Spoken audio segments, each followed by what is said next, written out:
Hello, Randomizer 2! Welcome to Final Fantasy Randomizer Spring Tournament Exhibition Match tonight. I am one of your commentators, Kain619, joined by none other than Joker MB. How you doing, buddy? I am fantastic, Titan. How about yourself? Been a while since we teamed up, huh, Joker? It has. It's been a little bit of time. I've been back in that. I've been, in the lab working on everything, getting it all taken care of. We're also joined here by the man, the myth, the legend, Tristal. Hello, everybody.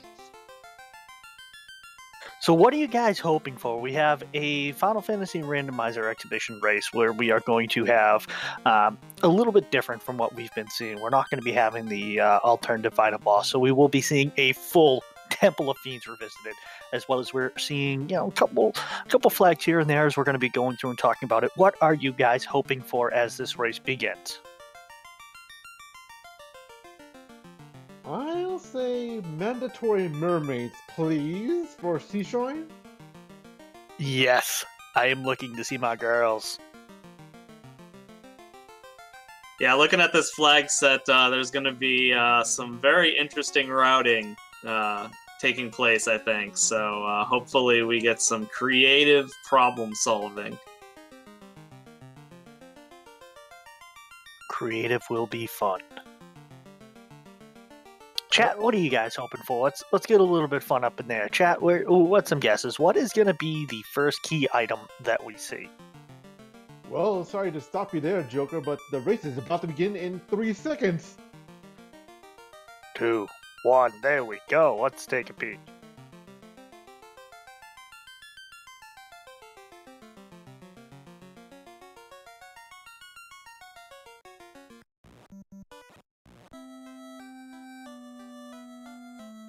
And we are off. We got Tsar going north to take a look at what the old king has got. He says, here is a cube. Gotta check out the white magic spell. Got life 2 available to our runners, as well as in the black, we got fire 3. So they're gonna not in the black magic spell. So they're gonna have something to heal and something to kill. So we're gonna be good.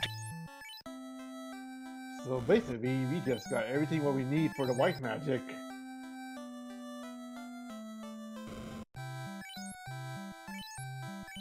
Yeah, notably that Life 2 spell is White Mage exclusive because it's in the harm slot. So the Red Mage on Dengwu's side will not be able to learn that even after promotion. But there's also life there, so the fighter, with our runners having a fighter, that they'll be able to learn life. In the Red Mage as well can learn life. So while they won't have a free true cure 4, they will have the ability to bring back someone who had, taken that dark.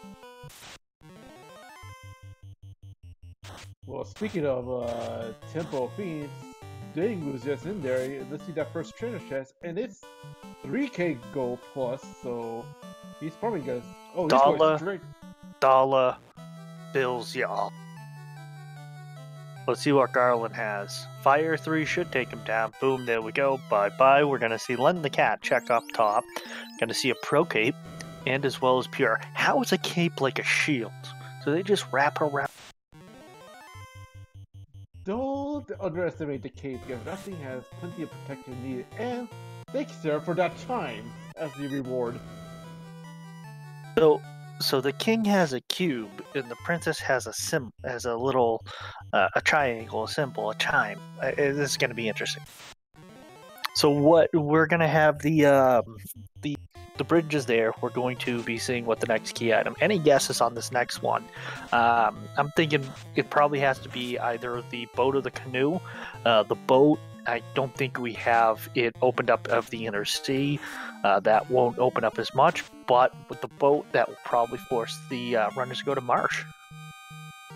Well, I'll say this. If you take a look at the flags, there is a little feature called Free Canal, which means if you do happen to get the ship early, you can go just about anywhere. So we are not confined to the inner sea. You get to roam the free world. I take that back then. I will say that the ship, is going to be the next thing. Just because it opens up so much more room for activities. I'll go for the trolley route. Just give him the TNT from the pirate.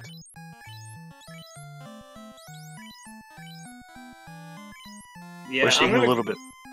I'm gonna go ahead and make a guess. Marsh might have our progression item, but we'll see. Dingwoo's making some progress towards the second town here.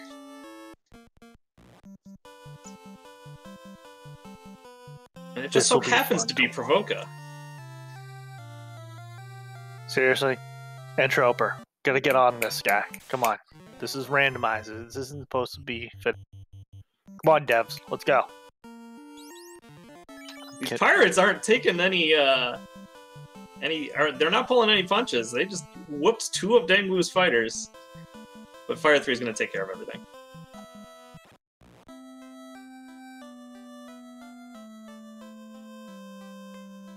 Was that a ship I saw, or was it something else? Lastoid does have the ship. So the ship must have been from directly with the pirates. We're going to find out one moment on Daewoo's side. So that's telling me that maybe... no, he did get the cube, or the chime, so he did rescue the princess. You know what that probably means, right, Joker? They might be heading straight to the old men at the Crescent Lake. So, okay, you get the... You get the ship. Where do you go now? Now, obviously, Marsh, I believe, doesn't... I have to check the flags. I'm going to check to see if Marsh has incentivized location. But you have that, and you're able to roam free. You go see the old men knowing that they have a free key item, get you closer to that experience boost. Or do you just say, you know what, forget it. I'm going to go to Marsh, or I'm going to dig someplace else. I'm going to go to Earth. I don't know. What's next? Well, part of it's going to depend on how powerful you are, and everybody's finding out that Provoca has level 2 nuke magic, as well as heal 3 and wall, so the magic is very strong early on here. Bicky the Pirate also gave up the key, so that's another thing you can try and collect some treasure with. Neither of the key-locked incentive locations are in play here. The incentives for this flag set are Marsh Cave, the Wizard Chest, and then Ice Cave and Ordeals, as usual. I was going to say, then, where did the ship come from? I believe Matoya was holding on to it in one of her 3 chests.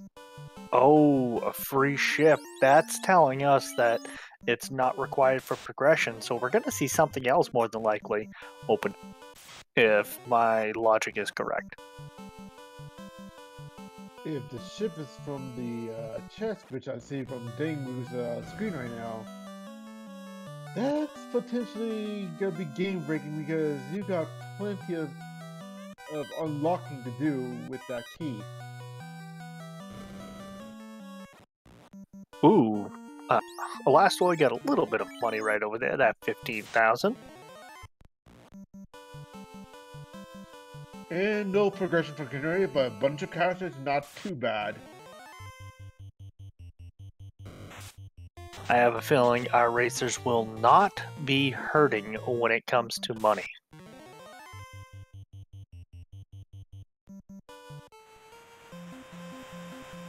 Well, that's amusing. Sharks out slow. Daewoo is going with a 2-man strat. We're gonna call that the Artea strat right now. We know Artea loves that 2-man grind. With Fire 3 this early as well as Nuke, I mean, those magics will hold off until you get the better weapons. And at that point, once you class change, you'll have life. You should be good. Speaking of new towns, Elfland is actually... hello, Gaia. Yeah, I don't think Elastoid was quite expecting that. He took a few steps into Gaia and just stopped, realizing what was going on. Len the Cat, however, has discovered that this is the Free Canal flag set, so he is on his way to where Melmon normally is. Who would ever go to Melmon willingly? And it's Melmon. At that point, they don't have the slab, so they can't turn anything in there. Did Daewoo walk away from the large amount chest in the dwarf cave? Well, I think Dangwoo may have missed talking to Vicky the Pirate after he defeated the Swarm, so I don't think he has the key. That will be something to watch.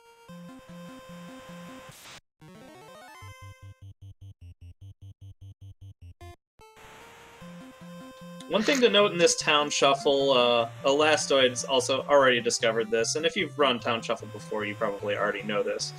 So Elfland Town was shuffled to Gaia. However, Elfland Castle is always just Elfland Castle. Same thing for Caneria Castle and all the other castles in the game. Those remain the same, so you don't have to worry about those getting shuffled around into weird places.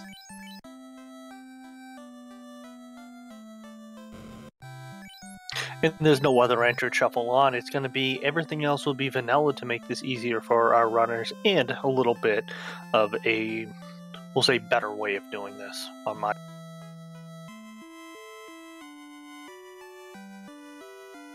And we got Elastoid going to the dwarves. I have a feeling something's going to be locked away in this cave that will, be kind of telling or be that next progression. Or I'll be having egg on my face. One of the two, we're going to find out in just a moment. A house, get some cash. A little bit more cash. Cabin, how do you fit a cabin inside those chests? I ask it every single time. 12 gold, that was important. How do you fit a cabin in the house, guys, inside that chest? Is it like Capsule Corp, where you just click a button and it goes and boom, and then you're done? Or is it like a actual cabin inside a large chest? I have a simple 2-word answer for you. Very carefully. And we're finding out that the bottle is on sale for 30,000 gold, ladies and gentlemen. It's no longer 50,000 if I'm correct. Is it 50,000? That's correct. All right, so you're getting it for a 40% discount. All right. That's not a deal. That's just blatantly a steal. Well, speaking of Crescent Lake location, Linda Cat's on his way. We have Elastoid picking up the Ice Sword in Temple of Fiends, and makes it a little bit better, as Tristel points out in chat, that the fighter's going to become a little bit more valuable. And the heal helmet now, that's interesting. Possibly sell that off for a little bit of gold, depending upon what else they'll pick up. If not, they can just use it for a little bit of healing throughout. Well, that heal helm could actually potentially save you some charges, and it's vanilla Crescent Lake. Man, what is going on with this Town Shuffle?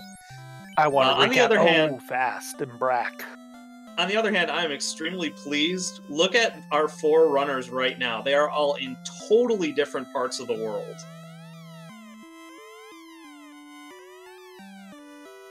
Look, it's a bunch of Edgeworths. Old men running around. TNT Dynamite. Yes, I just quoted a 90s song. Question is, would you go back to Dwarf Cave now?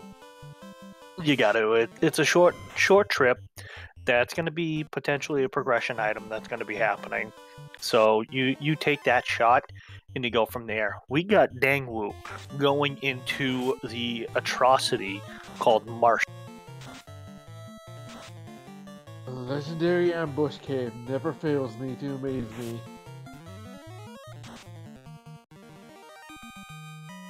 Alright, which one do you think pays off? Going back to Dwarf Cave or Dangwoo's dive into... If it was me, the dive to Marsh at this rate. And unfortunately, Marsh has been bad because apparently Lit 2 is among one of the monsters. Yeah, this is one of the risks of the 2-man strat, is you only have so much damage to throw around. and when swarms of skeletons decide they want to lit to your face off, then that can be a reset. So that brings up the question where if you're going to be going the 2-man strat, you guys are both running. You guys will say are a lot bit. In Tristle's case, 1,000 times better than I am. You as well, Titan. You get early nuke in Fire 3. You got a little bit of cash in your pocket to spend. Do you buy some houses and do a little bit of a pop grind, knowing that the experience multiplier isn't going to kick in until later? If it was me, I wouldn't do 2-man strats at Marsh, even if you paid me. Yeah, I mean, with the early good magic spells, you're a little more incentivized to check some of the later locations. For instance, you could sail to Onrak and see what that pops up. If you haven't seen Crescent Lake or Provoca at this point, that could be a free item. It could be the canoe, it could be the floater. Those are really the big things you're looking for at this point. So, if you can get to those later areas, you can just sort of incidentally kill things along the way and help you get some levels in order to take on things like Marsh or Volcano. Dangwoo picking up the ruby. Say it so, Joker. Say it so. That guy, the Titan needs to eat. You gotta send him home. You gotta help him out with his little addiction to rubies. It's not his fault. It was given to him. It just happens. The ruby, he's gonna go there. The Titan will be able to go home. He's got a wife and a kid to worry. I do question his diet, because I know It doesn't matter the diet.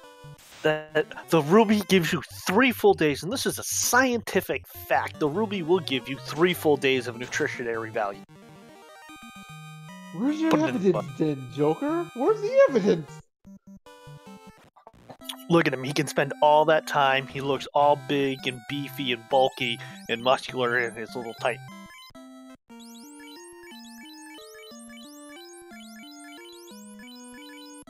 So that will, by the way, that is going to actually be paying off if Sarda does have something important that will lead to the next progression item.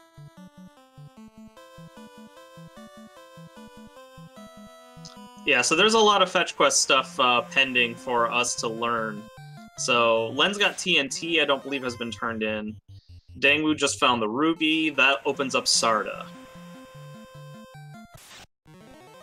But Dangwoo just went back into Marsh to just burn off encounters, so I don't think he checked the lock. Dangwoo might be regretting that he might not have the key, because there is 2 locked doors on Marsh. Could that mean we get a double dive into Marsh? The dream is still alive. Well, double dive into Marsh. The question at this point is how quickly Dangwoo realizes he hasn't actually talked to Bicky a second time. Because you still need the key to complete the game. TOFR has a locked door or 7 in it.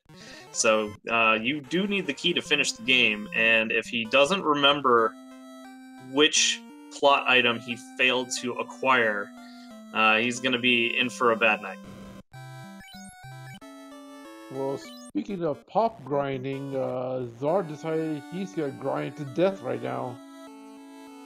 Works for me. And by the way, ladies and gentlemen, boys and girls, children of the internet and Twitch, I just want to let you know, Zar has the best name for his theme. Red Pajama Party will be a thing tonight.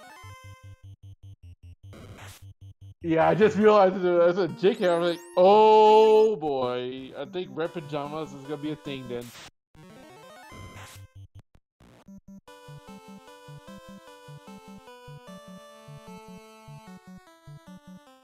Oh yes, that Zelnap says it right in chat. If say the key is not required for a full progression item, Dangwoo gets into the Temple of Fiends Revisited. He does not have a he doesn't have a transport spell. He gets to the one door that's locked by the key. That's trolly. That's bad. Alright, so it looks like Len's about to turn in the TNT. We'll see if that leads to anything major or just a ribbon. Get your popcorn out, ladies and gentlemen. It's the tail. That you know what? That makes more sense now. Supposed to lighten up the TNT, finds a rat in the cave and takes it off. And you're gonna go and give that to Bahamut to, say, hey, guess what? You're old. Boom, boom. Grow up. We also have Zar employing the strategy you discussed before. He is doing a Peninsula of Power grind thanks to that nuke spell. And that will definitely be paying off in the long run, as I forget how to talk. Yeah, there'll be a nice little butterfly effect. Doing this leveling now costs a bit of time, but it just makes everything after it a little easier. Now the ultimate question is, how long will he grind for? Maybe to level 15 at max? That'd take quite a while. Normally when you're doing this sort of thing, you kind of have a goal in mind. Unfortunately, Zar doesn't have a canoe or an airship to do something like Volcano or Ordeals. So he might just be grinding to try and survive Marsh. But, you don't need too much for that, especially if you're going 4-person strats. So we'll see how deep he goes with this grind. And isn't it level 15 that you start learning spells for your fighter? Well, I mean, technically the fighter doesn't learn anything. Yeah, it's the knight, so... the knight, sorry. Yeah, I mean, that's not going to be something you're going to worry too much about. You really only need, the case 1... spell charge, so you have an extra life charge just in case your white wizard or red wizard bite it. Heal 3 is available to him as well on level 2. That'll be convenient but not game breaking.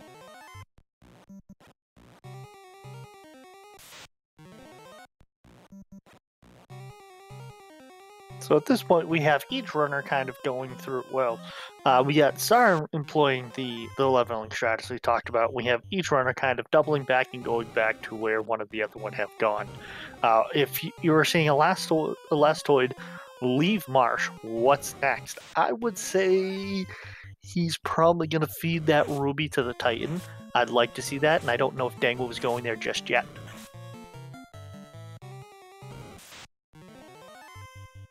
All right, chat. What do you think the ruby leads to? Well, let's get some love up in here. Let's get some thoughts. Where you guys also as well think the ruby's going to lead to? Do you think it's just going to be a ribbon? Do you think it's going to be a massa? Or, anything along those lines? Or do you think it's going to be that next big step for progression? Well, let's see what... We know it's already left, right? So there's the one loose item, which could kind of be anywhere. It could be anything like, I don't know, the vampire guarding it randomly or something like that. But there really isn't anything else we can get to without the canoe or the airship. I'm hoping Sarda has the canoe. That would mean, the airship is still definitely at large somewhere. Or rather, the floater is. The floater leads to the airship. I speak of them in the same tone. Canoe just opens up so many different things. We've got the chime and the cube. So, I mean, Mirage 2 floater would be kind of cool.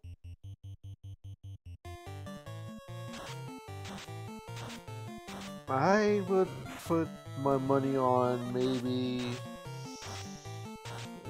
call me Troy as it is, but I believe it might be Power Bunk with the ruby unlocked. I'm gonna say it's the rod to force a dive down to Earth Cave. Just for the fun of it. You just want to have the dream of the Earth Cave dive, huh? I just want it. I'm a completionist. So, joking aside, I always love to see everything done to full. The slab. Oh. So the slab gets a lot more interesting in Town Shuffle because Lefane isn't necessarily airship locked. On the other hand, Melmond might be airship locked. We do see on Dengu's screen confirmation, though, that Lefane is not airship locked or canoe locked even. Thanks to extended open progression, you can take your ship to the port just south of it. So we've seen the slab, we've seen Melmond, we've seen Lefane. Maybe Lefane has the good progression. That would be awesome. Or a double dive of. How about this? Just hear me out. We have the vampire blocking the canoe. Anything's possible. I mean, we have so many potential places things could be. Mirage and Sky are both open. We know where Chime and Cube are. We've got Key, so there's a ton of loose chests that way, although I think we've seen all of them at this point besides Marshlock. We don't have Sea Shrine open, unfortunately. We can't get to Volcano either without the canoe, but yeah, Earth Cave is in play. There's just a lot of potential routing decisions that could make or break this race. So it'll be cool to see who comes up with the first solution. I am going to have to agree with your assessment. It is going to be canoe next.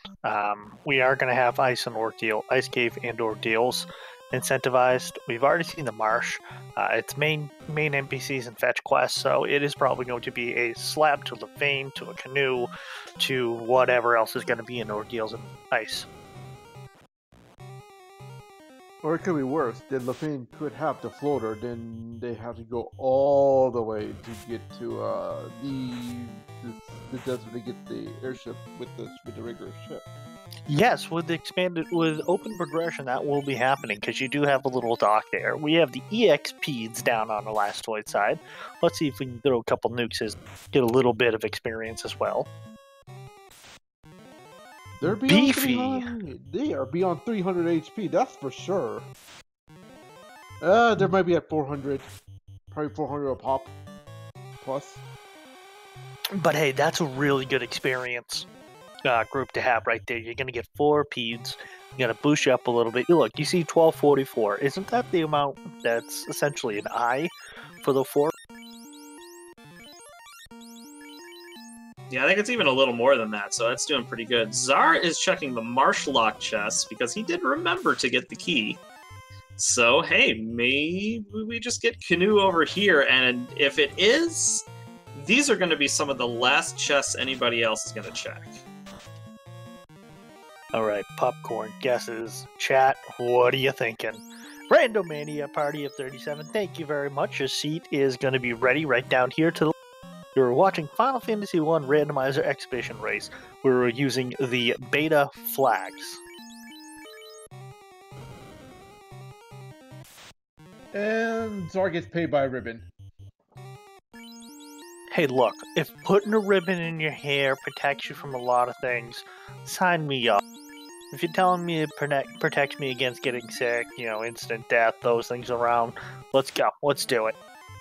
I'll walk into work with that little bow in my hair. Alright, real talk, guys. Could I ask a question? Vorpal. Good or bad? It really depends on the status of the enemy. You're wrong. You're wrong. No. Anything besides just garbage is wrong. If you're like, no. Vorpal's trash. I'm sorry, Kite, and I like you. You're a really good guy. Just Vorpal's trash. Hey, I'm a monster lover, but still, man, it just depends on the stats of the enemies. That's all I'm saying. I don't know what you mean about Vorpal at all. I tend to just punch things, so I'm just confused at the question to begin with. You do the One Punch Man. Brilliant and insane. I'll take the last bit of your name as insane, because Vorpal is great in no means. Vorpal's only great when you're throwing it open. Yeah, popular trash spots are either in the first floor of Volcano, right in the lava. Some people elect for right at Chaos's feet. Lots of cool places to throw away the Vorpal. Unfortunately, you don't get any extra tournament bonuses for doing this, just swag points, that's all. If you want more swag points, just kill everything with a cat claw. You know, I used to buy cat claws for my team when I was playing this as a child. And I would always make sure I had at least one thief. You do realize, Joker, that the cat claw does the same damage as the Vorpal sword, right? You're wrong. The cat claws, you took a tiger paw. And you used the tiger paw. Plus, it's the last viable option for a black mage. Or wizard. That is true.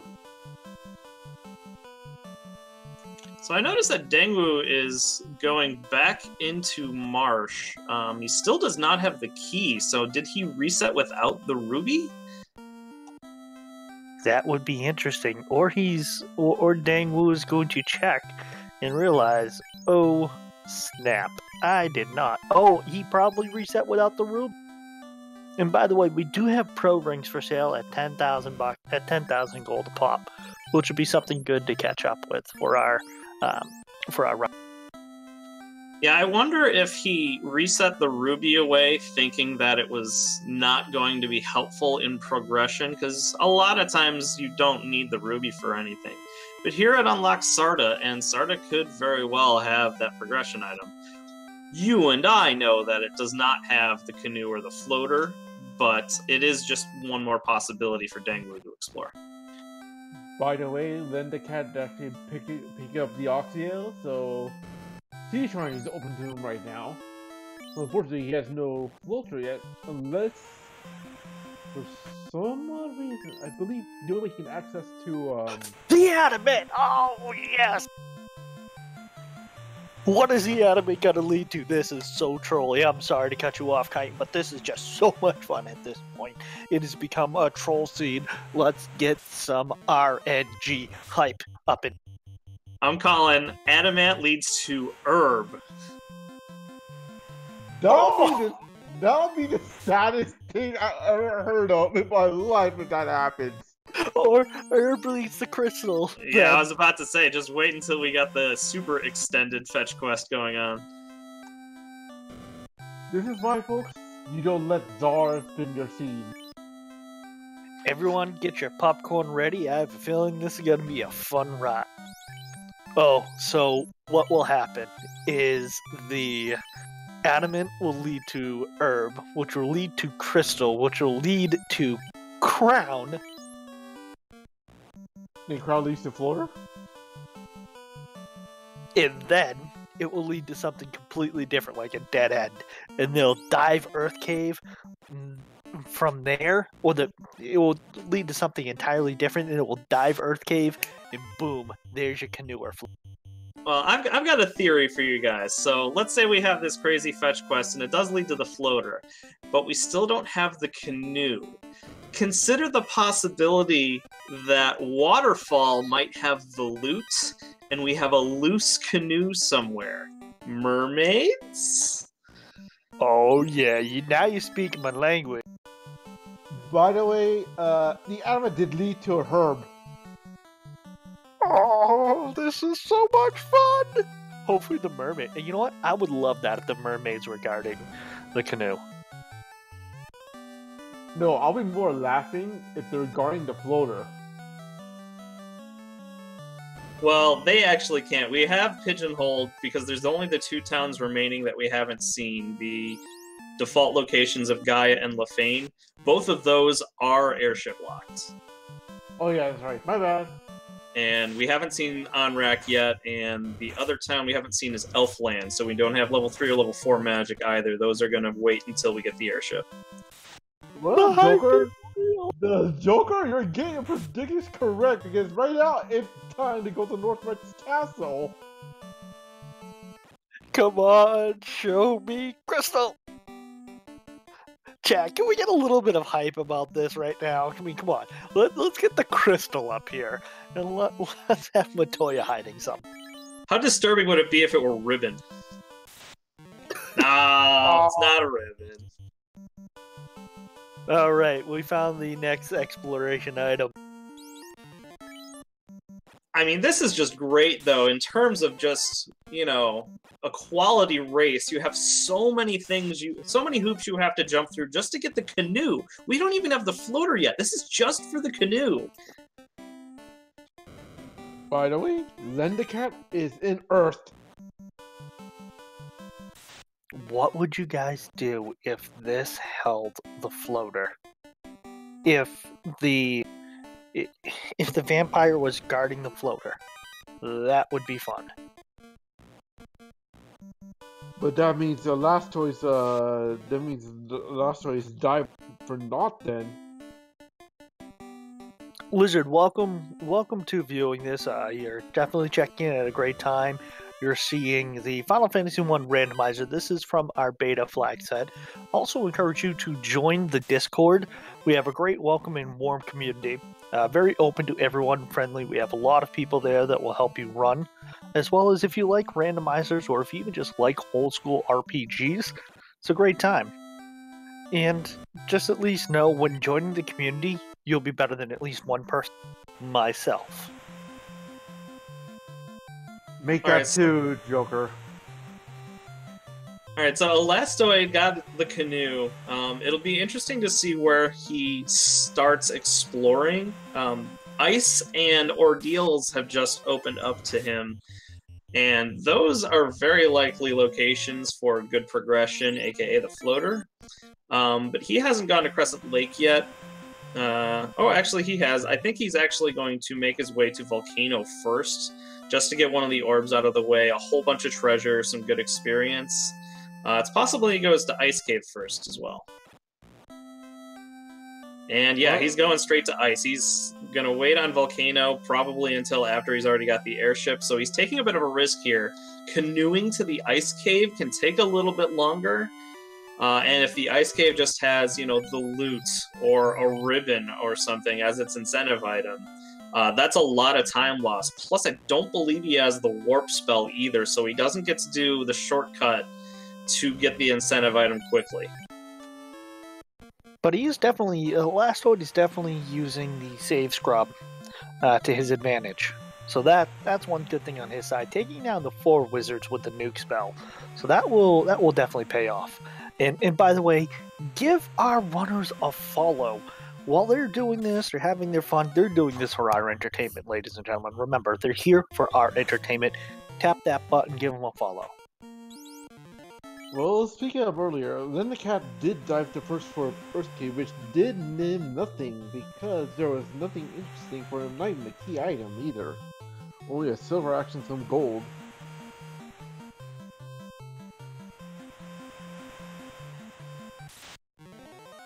And we're getting closer and closer by the minute to what we're going to be finding out is the incentivized item in Ice Cave. What do you guys think? I'm going to say, you know, it's going to be the Massa. Because that is an incentivized item. Well, I hate to correct you, but it actually is not an incentivized item in these flag sets. I'm going for Crystal here, and Crystal might lead to Ribbon or Loot. You're right. I thought it was. My bad. But you know what? What much fun would that be? And Crystal probably is going to make the most sense of being the next one. And by the way, not the first time I'll be wrong, chat. Won't be the last. If it was me, I'd say it's going to be Oval Bracelet in the Ice Cave.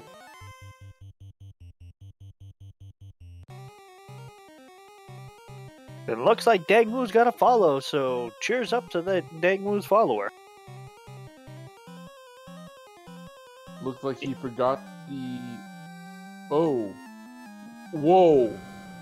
Guess where Lendicat is, Joker? Come on, Mirage 2. Come on, Mirage 2.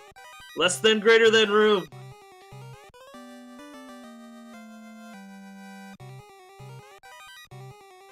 I am a genius! Except it's the loot, so it still sort of doesn't matter. But hey, that's still important. Sun Sword, underrated sword that he just got. I would say the best pre-class change sword or promotion sword that you can get.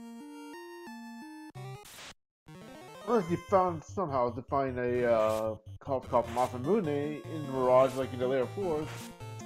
Well, yeah, I mean, we'll just the caveat of Masamune's the best sword out there, but you know we cannot always have. All right, so having found loot in Mirage, that's our one loose item. So we know that the floater is being held by something that is an incentive item. So what have we got left? We've got Marcian Waterfall Cave, we've got Ice Cave incentive, we've got Ordeal incentive. We do have the vampire guarding something as well. Well, the vampire's got a chest. It's not incentivized, however.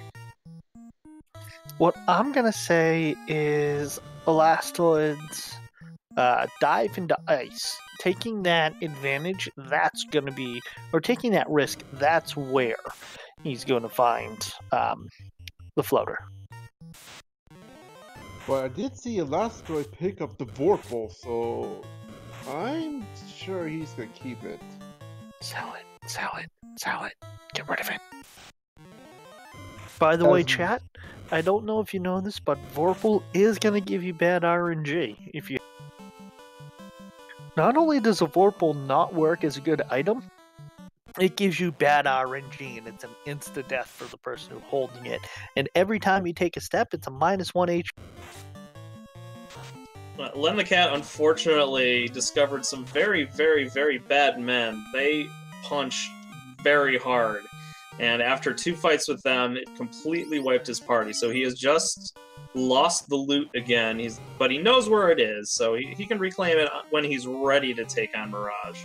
And he's going back in, which I find pretty interesting. I would, without the exit spell, without the warp spell, you don't really need the loot until you're ready to complete the game. And his party's level 8 at this point.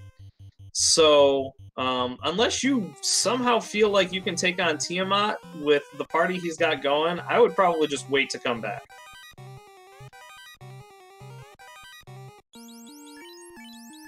Brilliant and insane, pointing out that he found the best sword, the Bane sword, the best strats, which will be Bane strats. We're gonna... Oh, the ribbon is the incentivized item. Yeah, that's definitely not what Elastoid wanted to find here. He took a bit of a risk going way out of his way to come here. He does get to grind on the eye as a little bit of a bonus here, so that'll help prepare him for the Volcano and Ordeal and things like that just throughout the game, but not quite what he was going for.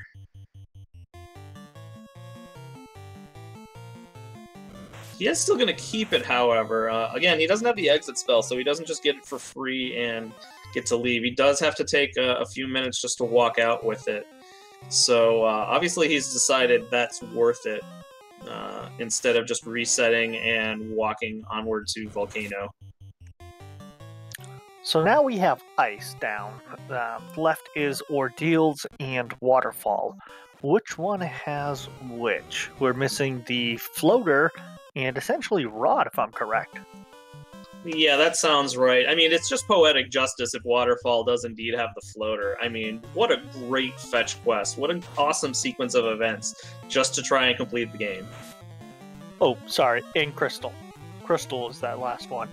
What would we do if we have Rod in Waterfall, the Crystal is in Ordeals, and then Matoya has the floater? Yeah, that is extremely possible. I think it's actually about 50-50. One of the 2 incentive locations will have the crystal, and the other one will either have the rod or the floater. So yeah, it's gonna be crazy to see who can finally put together all the puzzle pieces and finally get floater and start lighting some of these orbs. I have to say that Matoya will have the floor in the end. That's what I'm thinking, and I believe Elastoid is looking like he's a little bit further ahead in regards to not only exploration but key item holding. And I think he definitely has finally hit the experience boost that you're going to be receiving from having the amount of key item. That's right. 12 key items gives you a bit of an experience boost. So you want to find those key items as soon as you can, and then start exploring after that. If you can, start lighting the orbs, because you'll just be a higher level after it's all said and done.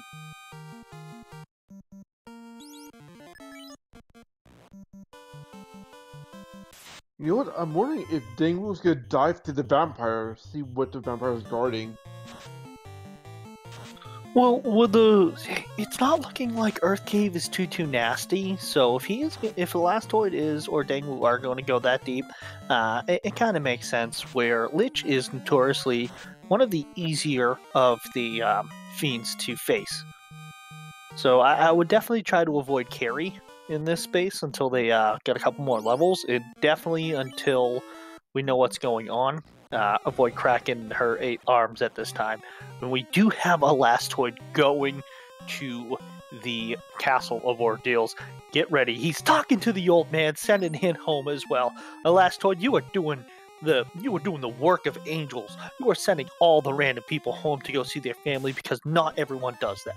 Keep it up.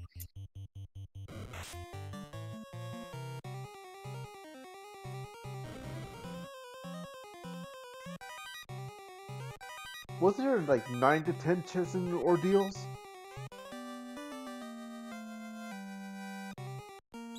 I think you're right. I think there is about those 10 chests, but more importantly, it does have that one more spot that is going to be incentivized. And for those chiming in, you're seeing the fun flag that we have going on here, which is the shuffled pillars.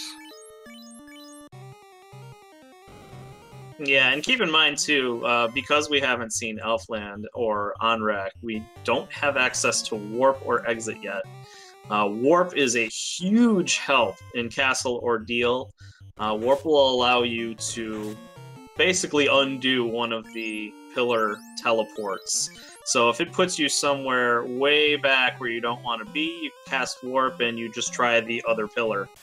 Saves a lot of time, but unfortunately Elastoid does not have access to it, so he's going to have to take the long way here.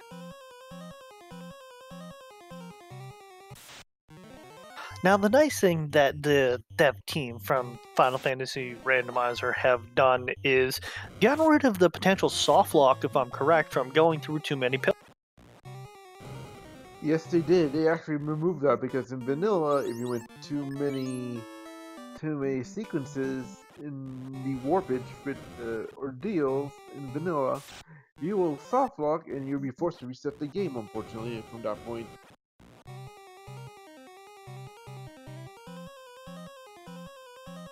And I definitely think Dangwoo is trying to look for the key, but forgetting. Hopefully, Dangwoo will be going back to Bicky, the pirate. Yeah, I mean, he's got other options. The key doesn't actually halt progression until the very end of the game. He doesn't know that, of course. He could presume that the key gives you, a key item from Kineria or something. But there are still other possibilities for him to go through. We'll have to see if he can figure out the right path. Yeah, and it definitely appearing as if Elastoid has hit a difficult spot when it comes to going through ordeals. It's turning into essentially like vanilla, where it is difficult to clear through. Well, then the cat's on the Sky Castle now.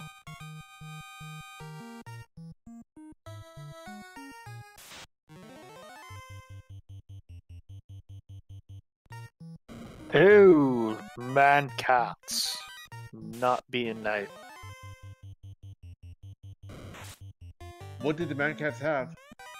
Looked like it either hit really hard or had insta-death on Elastoid's Black Mage. I believe they also had sleep touch. Oh, that's not funny. We can sleep and wreck at the same time. No, Daegu, why are you attacking the Tyros? Oh, we eating tonight, fam. We eating tonight. I like my Tyro steaks with a little bit of salt, pepper, grilled about 8 minutes on each side, and we got the crystal. The hype is still alive. Alright, so at this point we've got 50-50. The crystal will either lead to the rod, or it will lead to the floater. If it does not lead to the floater here, that means Marcy, the ever-lovable robot hiding in the waterfall, is our final key to progression. The lonely robot having the float. And we kind of complained about the town quote-unquote shuffle. Here's the big air quotes as I say shuffle, with Provoca was vanilla, Crescent Lake was vanilla. When those towns specifically are accessible pre-canoe, pre-floater, that can lead to this kind of crazy fetch quests, because both of those have key items as well.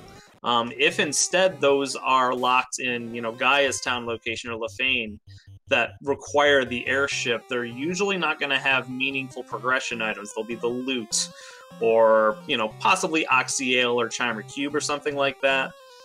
Stuff you'll need to light the orbs, stuff you'll need to get through TOFR, but not for exploration purposes. So when we have the meaningful towns available, that just makes all the fetch questing so much nicer. And it is definitely fun to watch. Might not be the best to run, but it definitely is fun to watch. Okay, so we got a Elastoid going into Waterfall. I'm going to say Elastoid has that the Waterfall will have the run. And the last progression item will be the floater with the good old blind bat that we call Matoya. And can we get an out-of-bounds bat hype? Let's keep in mind, too, we, having the benefit of watching 4 racers, know where everything is at this point. Elastoid does not know that this is a 50-50 because he hasn't found the loose loot yet. So it's possible Marcy just gives the loot and then the floater is loose, and that's, I think, what he's dreading, because if the floater were loose, it could just be anywhere he had access to. And he's got to hold his breath for just a few minutes longer. Marcy's got the rod. That tells us that Matoya's got the floater. That's what he's looking for. But Elastoid doesn't know that yet for sure. This is just glorious, everyone. This is purely glorious. So all those NPC quest chains you guys saying that was starting to annoy you? This one needs to be counted. Well, how else could it have been trolly? I mean, I'm pretty sure we have a very trolly seat on our hand. Yeah, I mean, it's just fantastic to watch these 4 racers. And whenever the floater is the last item we discover, you know it's good. Hey, be glad we're not racing this seat, huh? It definitely is. Sorry, go ahead, Trenton. Or Tristle. Yeah, I mean, this is not one of those canoe floater jet seeds from the King and Sarah here. You got to put in the work. I mean, we're almost to an hour in before Elastoid's going to finally get his floater. If he even stops by Matoya first, maybe he'll decide, he wants to go check out Volcano or Earth Cave randomly. Who knows?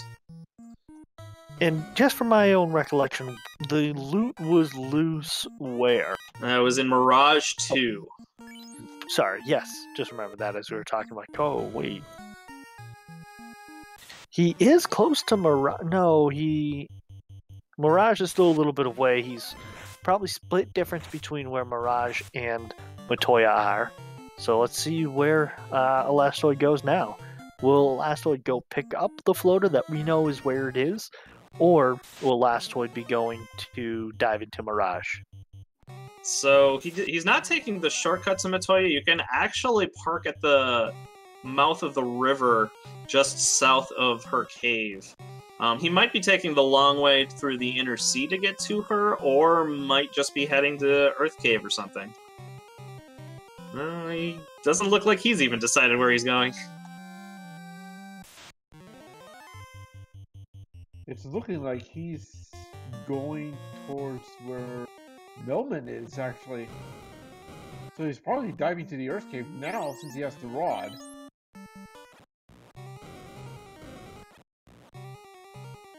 So we're going to have Zar diving into ordeals to find the crystal in just a moment. Let's just hope Zard dives in straight to Matoya after ordeals. That would be interesting to see where he will be going next. If it is definitely to Matoya, that would be my guess, is to finish up the progression items, but we're not sure.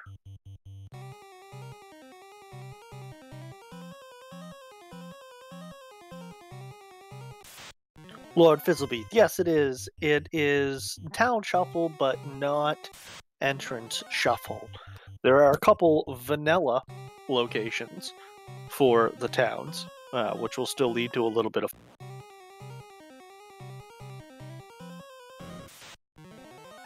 Yeah, chat mentions Town Shuffle is sort of on, because we did still have Vanilla Provoca and Vanilla Crescent Lake.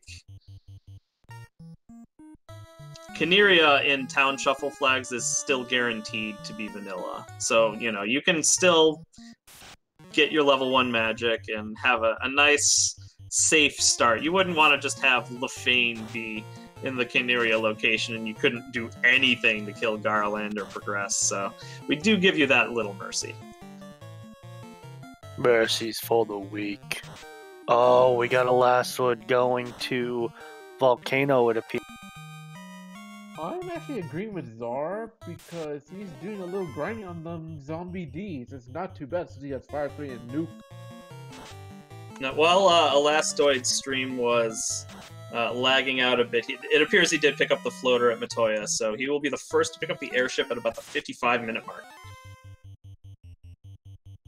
And they're flying now! And gonna be checking, we got Elfland. What spells are we missing? Kinda hitting blanks. Warp was the biggest one, I think, that they missed. Cure 4 would be a nice get as well if you have access to that. Looks like he does have access to Exit. That may or may not be useful at this point, given he's got pretty much every key item. Exit's really the most useful in either Ice Cave, if you just want to take one trip and you don't have Warp, or Waterfall is the other big get, since you won't have to walk your way back out. Temper level 4 as well as Fade level 4. And it appears Len the Cat is going to potentially be full clearing the Sky Castle and then go up to Tiamat. Yeah, I mean, this is the tough question, because, like we said, he doesn't have Exit or Warp. He's already on Sky 3. So to just walk back out at this point is a huge time loss. On the other hand, it looks like he's only about level 13. Those are not strong levels to try and handle Tiamat. Not a lot of hit points to work with here, so this is going to be really tough. But if he does manage to kill Tiamat early, he will be the first runner to light one of the orbs, and it'll be the toughest orb.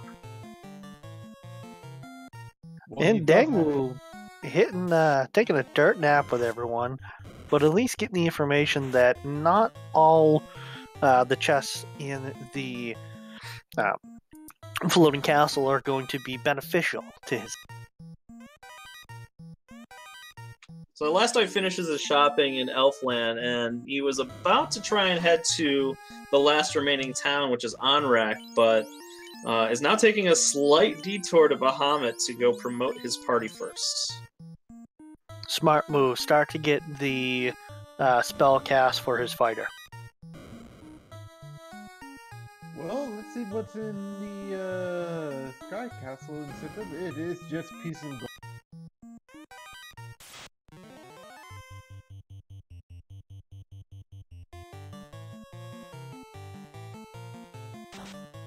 So one advantage the two runners, Len and Dengwu, will have is knowing that loot location, the loose chest, they know where that is. So in the lower right corner, we're seeing Elastoid checking out the Cardia Islands. Yeah, for him, this is a good decision because he doesn't know where the loose item is. And these chests are about as easy to get as anything with no encounters inside the caves. So this is where he's hoping the loose item is. He's going to be disappointed. But he has to check these. Len and Dengwu are probably going to skip these Cardia chests, though, and save a little time.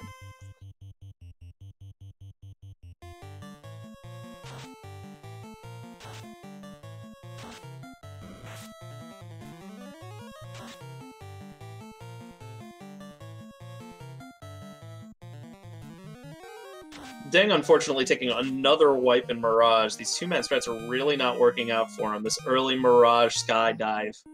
Working out a little better for Len the Cat so far, but he just hit level 14. So he's still not really in fighting shape for Tiamat. We'll see if he decides to full clear Sky and then walk out, or if he's going to try and take on Tiamat.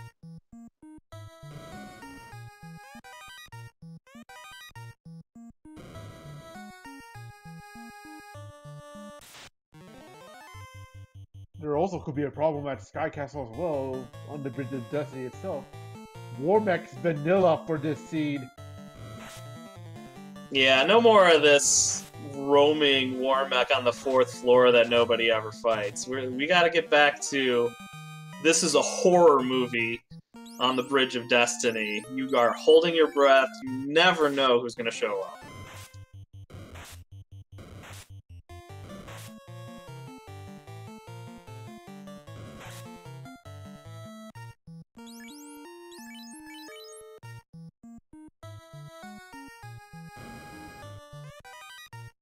Sorry, I was just pulling up the other stream to see what's going on with any potential other race. And let's get the Warmech hype up here, just because we all love Warmech. Yeah, I tell you what, Len the Cat and Dengwu do not want to see Warmech. They are not prepared to handle this at all. They are not prepared. Oof, and the Ochos are not runnable this seed, so they are forced to fight. And it's looking like Artea off-stream did just get class changed. Get a little bit of an update once we see a little bit more of what's going on with him. Does he have the 2-man strat going, or is he going 3-man? I will double check once I see the next encounter that he's in. So another interesting thing to report. So as I was talking about before with Elastoid checking the Cardia Islands, Elastoid has gone into Sea Shrine and is checking mermaids. So once again, because he does not have the knowledge of where the loose item is in Mirage 2, he's going to have to check a lot more chests. And so while he does have a key item lead at this point, having to check all these chests may reduce that lead a little bit. And 2-man strat for Artea on his side. He is making a dive into Volcano. I'll keep my eye over there as well. But yes, get the hypes up. We're going to see our girls, the mermaid. If you don't believe I like the mermaids that much, I have a perler of one of them. That is hanging in the office. You are so obsessed with those mermaids, huh, Joker? You got to. They're the best characters in this game. Lazar gets the bad news that Ice Cave incentive was ribbon.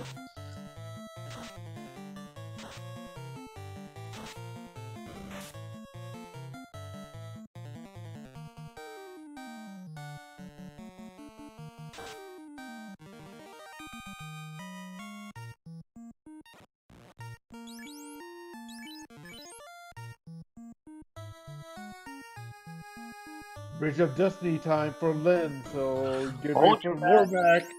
Hold your breath, hold on to your butts, and here we go. Wow, the full hero run! Did he just pull a me from 2 years ago? This is going to be interesting. Are we going to see Bane strats? He might as well have to do Bane strats at this rate. This fight is going to be so huge for Len. If Len finishes this Tiamat fight, he will be the first to light an orb, and all the time he spent here will pay off. Throwing out the Invis too. Does the white mage have the Bane sword? Yeah, we're gonna get the Bane strats. Dark doesn't matter what happens. Dark is dark. It doesn't do anything. New kit for 177. Bane. Poisonous smoke terminated. He is down.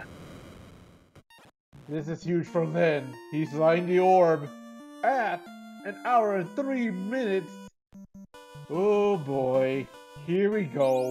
I mean, that's completely insane. That might just change the entire race here. Len got super lucky, got the Bane sword off. Everything paid off. He's full cleared. So he's got the loot. He knows where that loose item is. He doesn't have to come back here ever again. I mean, he's made so much progress now. He's up to level 16. He's doing so much work. Update on Artea's side. Artea did just down his first fiend, which was Carrot. Ooh. And is Elastoid going to talk to the mermaids? Or did he just leave them go? Let them. By the way, chat reporting, Len has run out of camping equipment and has not saved the Tiamat kill yet.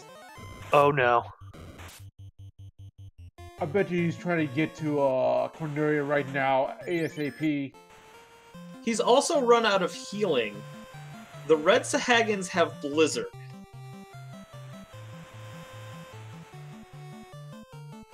Oh, Cue the Johnny 5 time where you're hearing holding on for a hero. Gerwolf's last one, and was able to get there. Right to Elfland. Well, vanilla Elfland, but not. But gonna end up saving his game now, and the Tiamat kill is He can finally exhale.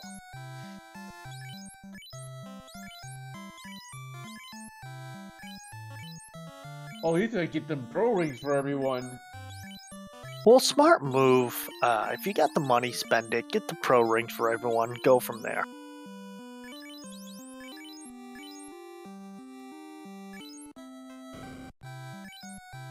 And I believe Alasto is gonna get head to Kraken next. But does he have all the levels for it?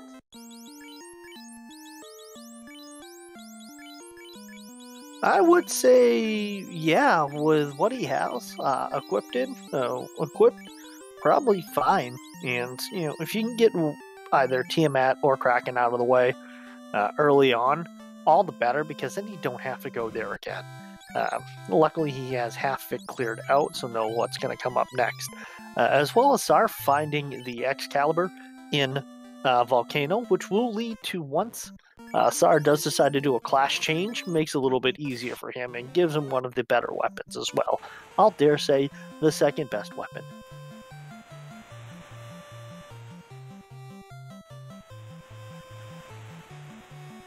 And it appears in Volcano that the third ribbon's in there too.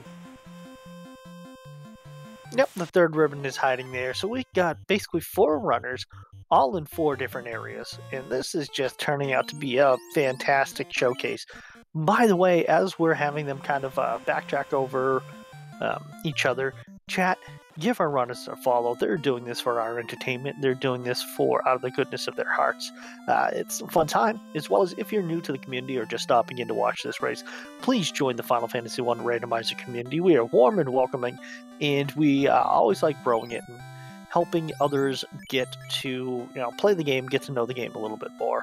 If it's the first time playing it, 100th time playing it, do know you're always going to be there to help it out, or always going to be there to help out and have fun with you. Oh, And yes, Tyrannex, thank you very much for restreaming this. We would be lost without you right now. I would just be shouting at my computer. dude, Joker. What I saw on Dengu's screen before he reset, Tyros have trance and they are stunning his fighter to death. Well, Tyros finally have decided to fight back. They are delicious steak, though. Also notable, Elastoid running into packs of lobsters that have stone touch. Ooh, anything with a touch? Rim's not gonna save your behind. Well, that's interesting because when you're getting to Temple of Fiends Revisited and you're on the water floor, if you encounter lobsters and they have stone touch, it's going to make for a very interesting and dangerous Temple of Fiends Revisited. Let's just hope Elastoid remembers to buy at least a few soft potions with him. The water's still unrunnable? I believe it's randomized. Let me double check the flags.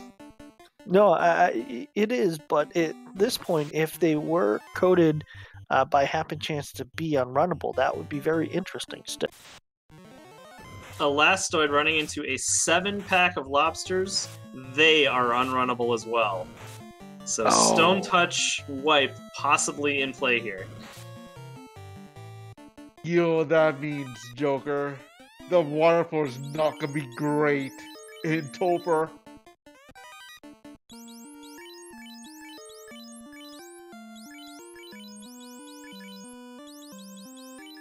So yes, water floor is gonna be looking to be very, very, very dangerous upon digging. Not digging, but going for Temple of Fiends Revisited. It will be interesting. Is this even randomized? Vanilla Agamos at the Vanilla Agama grind. Len the Cat losing some time in Earth Cave here. A bat blocked his path in a very narrow corridor. It did manage to get lured back out to where it belongs, though, so not too much time lost, but still a minor annoyance. Good old J. Cobra block, as usual. There is a way that you can kind of swap with them, but you have to do such a precise input at the same time, which I have not seen it happen too often. And we do have Artea on the Bridge of Destiny, by the way. I will let everyone know. He just made a full run through without running into any war mechs. I am getting sad that Warmack's not getting love here.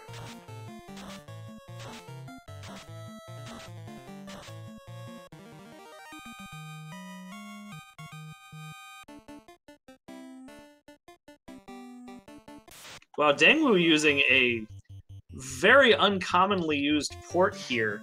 The port that is the closest to the Power Peninsula.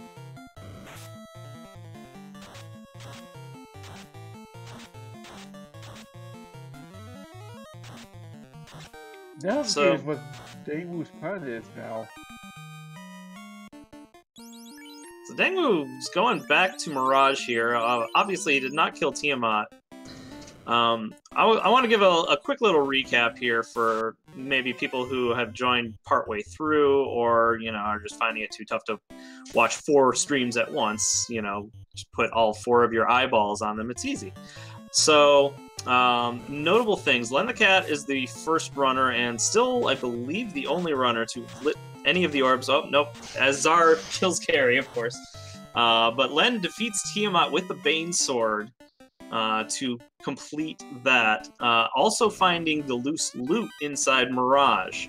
Dangwu and Len are the only 2 runners who know that that's where the loose item is. So we've got Zar and Elastoid checking a whole bunch of chests in the Fiend dungeons looking for that loose item. Elastoid knows it's the loot. He has every other key item besides that.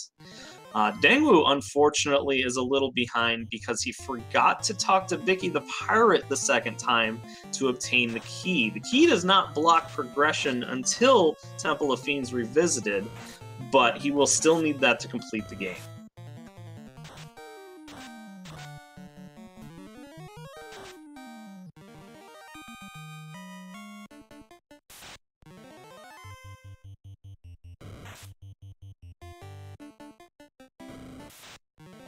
And I believe Alasso is about to hit Kraken soon, like in maybe less than 5 minutes. Yeah, Brax is pointing out something I had forgotten in chat as well. When the cat's diving Earth here, it does not have the rod. So he's just hoping to find it along the way?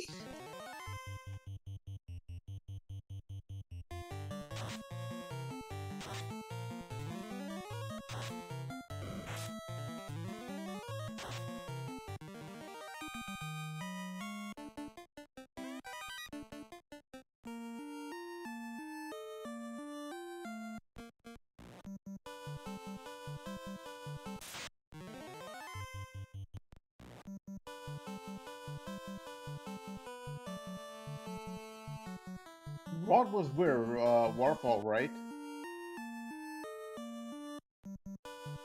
I believe that's correct. Yes, I believe you are correct. The rod was being held by the robot.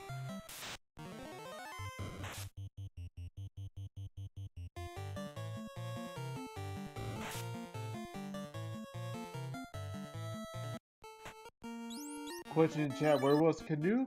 I believe Canoe was one of the chests, or was it by the NPC quest? Canoe, I believe, was Astos, who was at the end of a very long fetch quest chain. Yes, I believe you are correct. And by the way, off screen, just update on Artea, he has 2 orbs. Who did he kill now? He has taken down Carrie and Tiamat.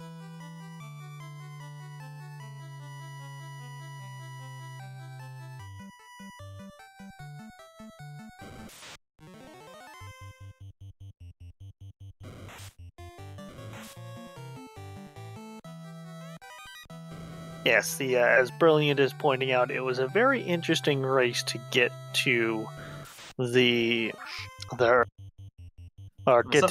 canoe. Sorry. Something very important to report on: Zar has discovered Out of Bounds Bat. Oh yes, everyone's favorite bat, the best bat that ever batted, the Out of Bounds bat. It's only topped by one room in this game, which is the Bat Room, where it's literally filled with bats on the same floor that you can get to the vampire.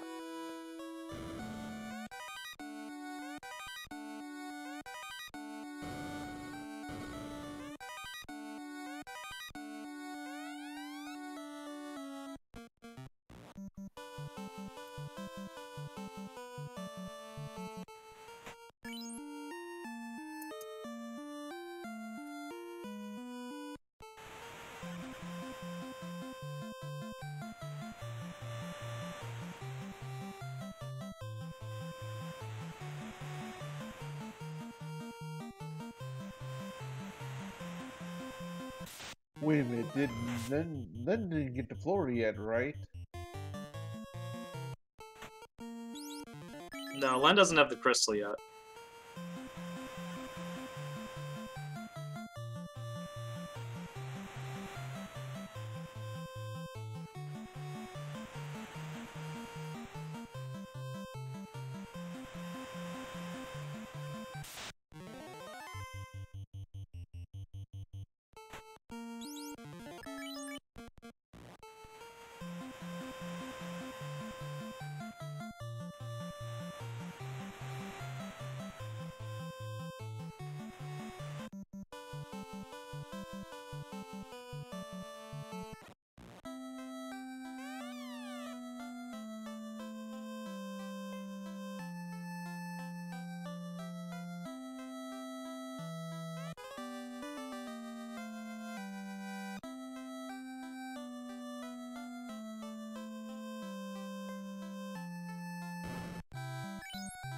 So Zara is also parking in this way out of the way Power Peninsula shipport, but he's doing so in order to get back to Matoya. Obviously, he forgot that he could park the canoe right there.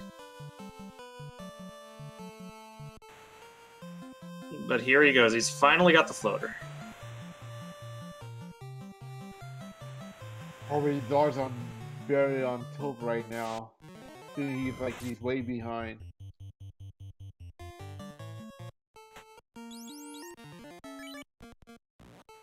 Yeah, well, on the plus side, you know, even though it took him a long time to get the floater, at least it wasn't loose.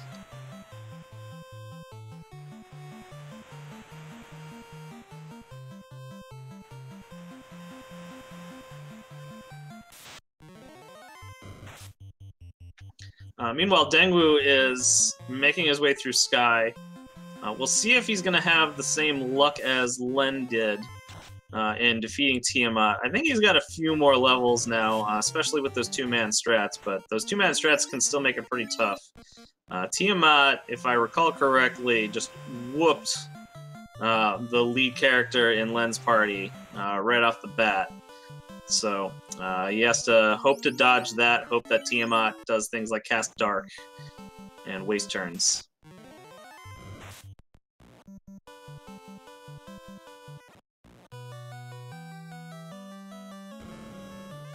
Well, he is doing the Bane strats on these mana cores, which is a good strat, but is he good enough to get all the experience he needs?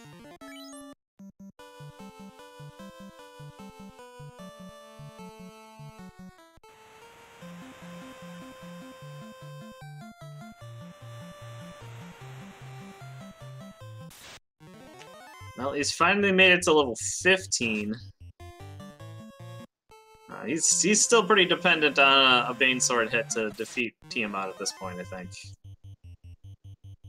It looks like he skipped Mirage chests on the way up, because he does not have the Sun Sword.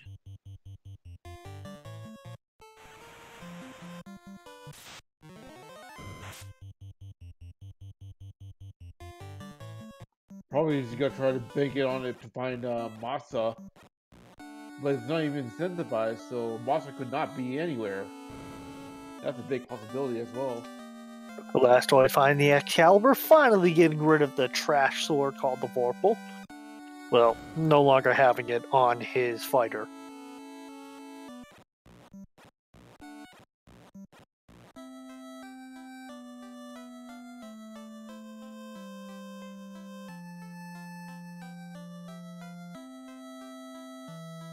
Oof. And Dengwu just wiped to the Whiz Vamps.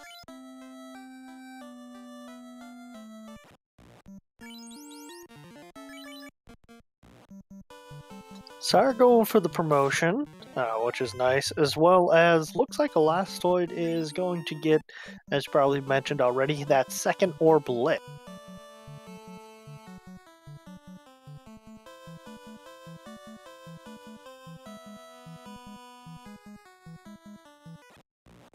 And looks like Len the Cat's about to get his canoe soon because he has the crown.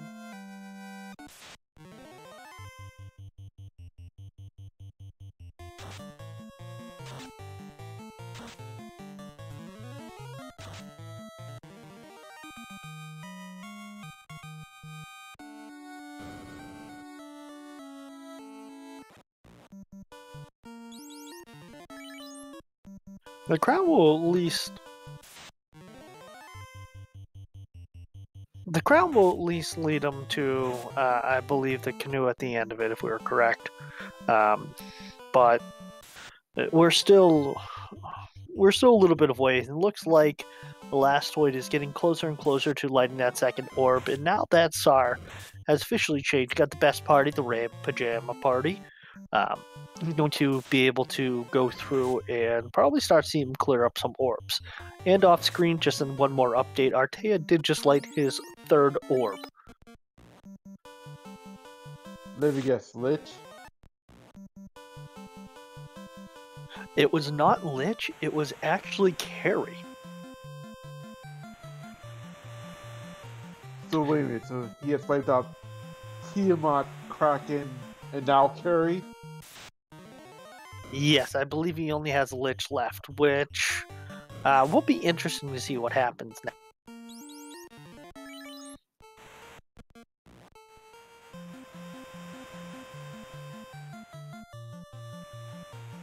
Well, who needs Agama effects right now? Because not anyone, because the last one decided not to grind because he's very high enough level already.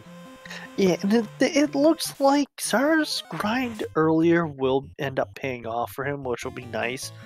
Just because at this point,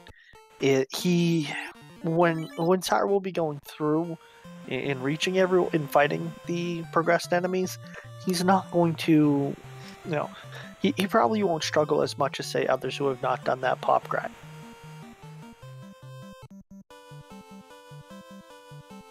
But again, that's the nice thing about having done that pop grind. It looks like at this point, it will end up paying off. So he'll be able to catch up and light a couple more orbs as the others maybe seeing a little bit more of a struggle. Also checking and getting the rest of those spells for his party member. And speaking of grabbing a key item, Linda Cat's in ordeals right now. He's gonna probably get his crystal soon. And then that's going to lead him to the floater and open everything back up for him, which will be nice.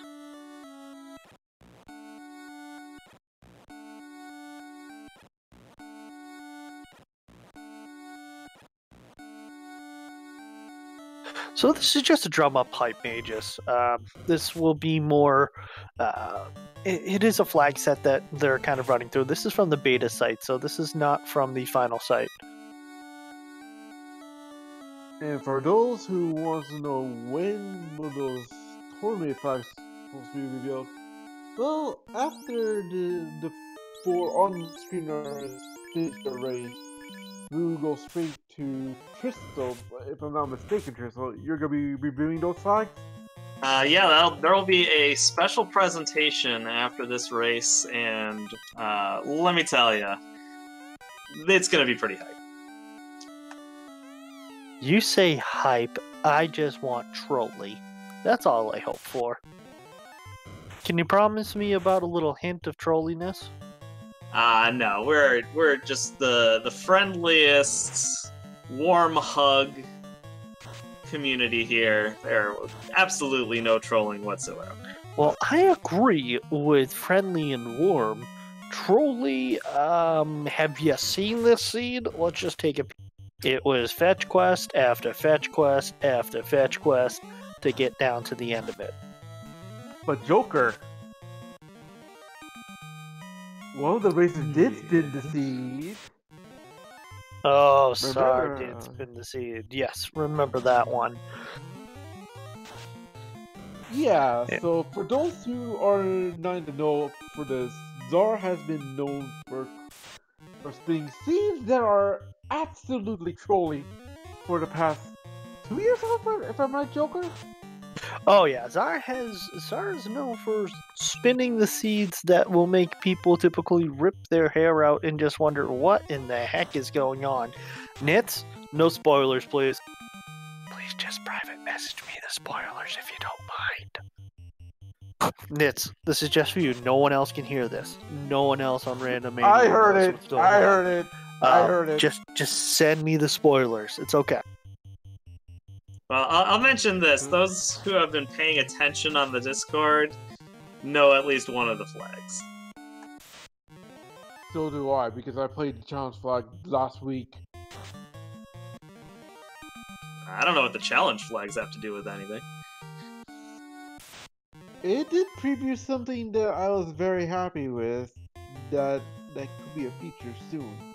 So, Lizard, to answer your question, Elastoid is using... so we are allowing for sprite shuffles. Elastoid is using a shuffle for bosses on his. So not everyone is going to face Team Rocket. What will happen is the sprite on his side was Team Rocket. And we do have an off-screen update. We do have Artea in the Temple of Fiends Revisited. He's two-manning everything, isn't he? He is going with the two-man strat. Yes. Let me guess. Fire in the Black Mage? Your guess would be correct.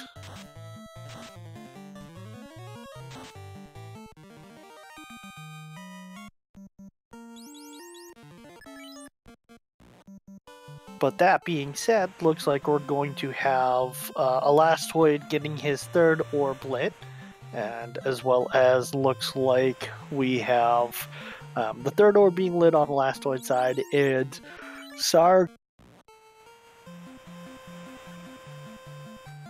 visiting our girls, the mermaids. The best floor of the game. You know what? Those mermaids should be the cheerleaders for FFR. Yes, Tristle, can you do that? Can you do an incentivize, make sure that we see the mermaids more? I definitely think we need more mermaid. I offer no promises. Well, you're breaking my heart. But isn't the incentive Sea Shrine the mermaids? Correct. If Sea Shrine is incentivized, the vanilla slab chest is where that incentive is located. There's your answer, Joker. And Braxius coming up with a very trolly request over there. To have 4 white mages forced. Yeah, that's so just mean. Suggestions like that are why the FFR Spring Tournament feedback survey was not 1-to-1 with what we've ended up going with. So, Tristle, you're telling me that people wanted more trolly than anything else? I'm just saying if 80% of the respondents decided that they wanted to race Final Fantasy I vanilla, I would not have acquiesced to that request.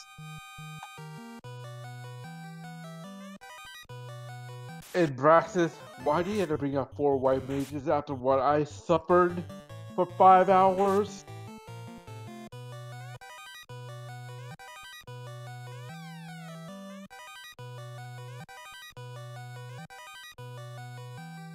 Yeah, but it's a little bit of fun when you have the 4 white mages.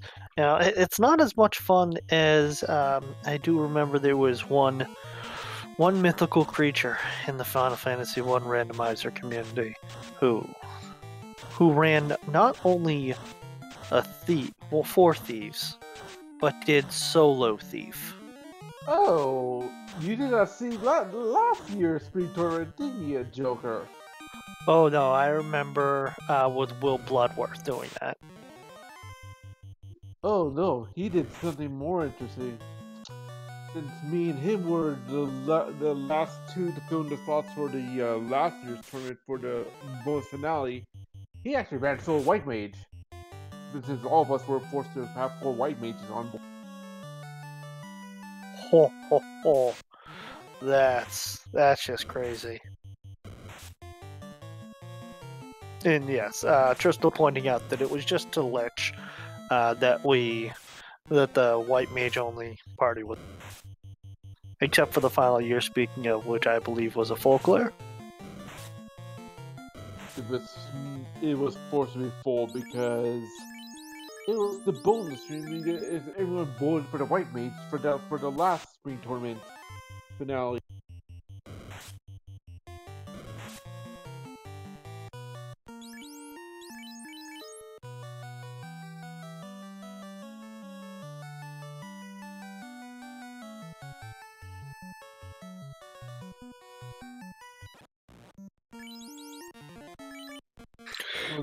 Yes, Trent, and I would say white mage's only party for a full clear is definitely too mean. So a little bit more of an update. Looks like Elastoid is digging down further and further to the to Lich, and hopefully we'll have his third orb lit shortly, as well as it's looking like Zar is making his trip to go see the 8-armed person we call Kraken. Or how the cool kids say nowadays, Kraken Honda.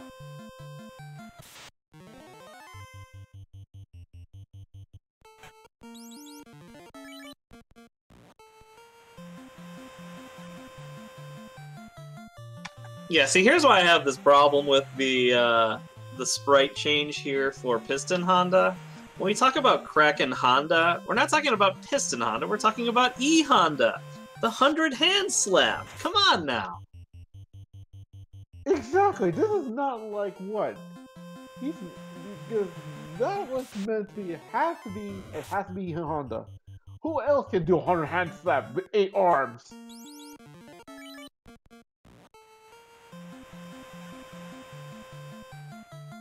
Who grabbed Masamune?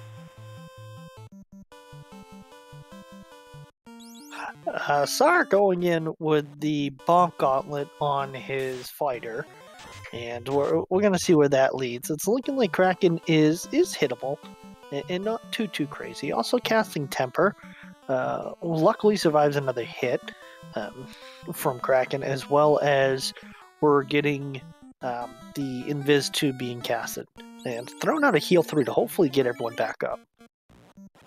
Well, we are in for a little disappointment for Lendicat because he's diving to Ice Cave at this moment. Yeah, unfortunately, that's not going to pay off for Len. Ice Cave just has a ribbon as the incentive item. Len does already have the crystal, but has not turned it in. That's the source of the floater. And speaking of third orb being lit, the last one's about to hit. And brilliant, yes, you are correct, because the Thief is the best light warrior in the game. And the katana is the best weapon. Are you going with the call me crazy Joker? If you have 4 red ninjas on the party, will you go for the Ninja Turtle rap song? Oh no, I don't rap. Sorry. No one wants to hear me sing. You and me are in the same boat then, Joker. So looks like we have Elastoid going in to get the final. Well, going down through Marsh. Don't know what he's technically looking for. Well, Zara's about to find what Elastoid is looking for. Zara has finally found the loose loot. So he is basically done opening chests if he wants to be. So this might, despite appearances, despite Elastoid having already killed Lich, this might actually put Zara ahead, because as we see, Elastoid's just wasting his time getting these 4 loose chests in Marsh Cave Top, which don't have anything meaningful. And he's receiving news about the Bone-Lit 2s already as well. But that won't matter because he has pretty much have a good amount of defense already. And it does appear that we do have our first finisher off screen, Artea, with an SRL time 1 hour, 35 minutes, and 59 seconds. He has finished, got down Chaos, and he's first finish. And congratulations to Artea. Len the Cat gets the bad news that Ice Cave has the ribbon instead of the floater.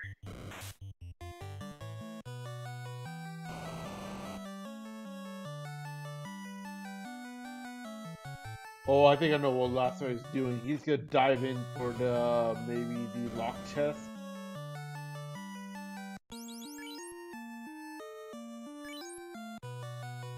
Yeah, Elastoid had a pretty healthy lead, I feel like, but this is quite a risk to take to try and find that loose loot. On the plus side, the next chest he opens is going to have a ribbon for him, so that's at least some good news, but not what he's looking for.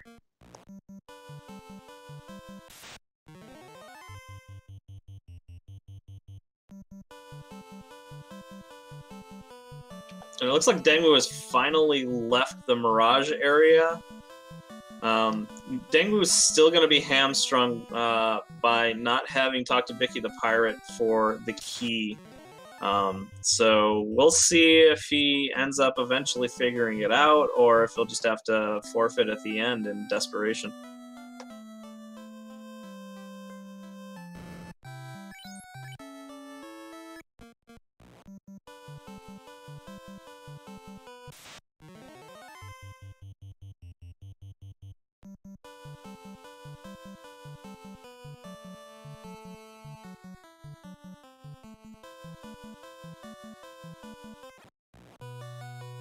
Joker, who else is racing off the stream?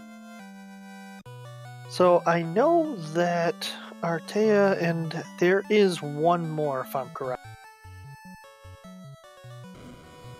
We just have to double check the name. And then got his floater, and he's like, well, it's time for me to get my airship and fly. Looks like in a few minutes we'll be joined by Artea to kind of talk about the run that he just had. Just stepping away, as anyone after a race will likely.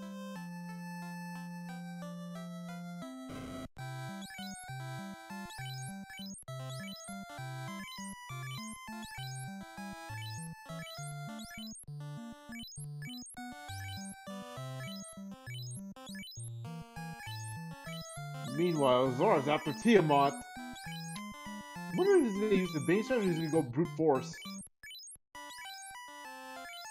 I would say I would like to see the Bane strats, but with the team that he has, probably going to end up being brute force, just because, well, it's the team he has is going to be able to do that.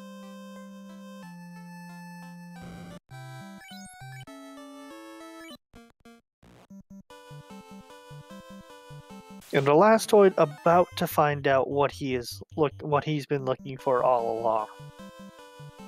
Probably after he gets his loot, he's gonna go straight to Tiamat immediately. Can we get a little bit of baby rage up in here now? Well, this is the interesting breakpoint right here. Elastoid is in go mode, having picked up the loot. So he's going to go straight to Tiamat and then straight to TOFR. So with 3 orbs lit, he's got a lead until Zar lights this wind orb here. So the question now is, which racer is going to get to TOFR first? Zar only has to defeat Lich, doesn't have to open any treasure chests on the way. Elastoid's got to kill Tiamat. That takes a little bit longer. Tiamat's certainly stronger, but more steps for Zar. So this is still a pretty close race, and TOFR might decide it for the two. And it's looking as the 5th racer that we have, well, the 6th racer that we have is Asher. And Asher is in Temple of Fiends Revisit.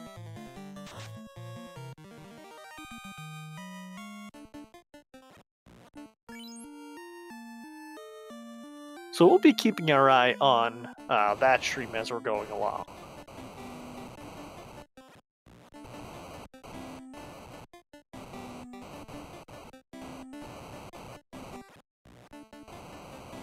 And Elastoid about to, I'll say about another minute or so away from letting that 4th orb on his side. And Zar with just the Earth orb left, this is going to be very interesting because, well, you know, Temple of Fiends Revisited is going to be an equalizer, as we saw with the lobsters not being too easy of a fight. Well, the only and that water... Sorry.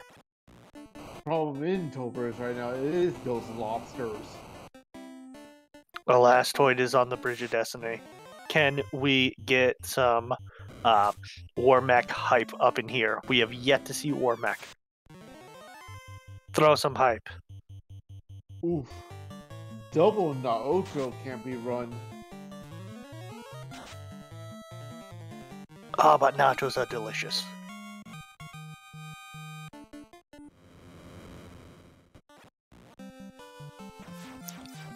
I'm holding my breath, waiting for a Warmech. I am glued to the screen right now, watching.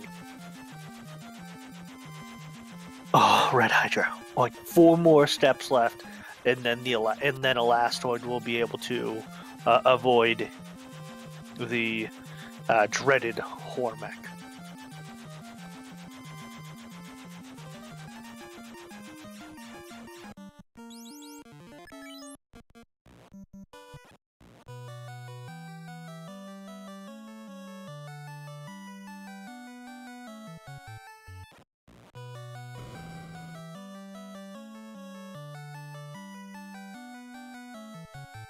And then it's a class change right now, so buckle your seatbelts, everyone. Hold on to your butts.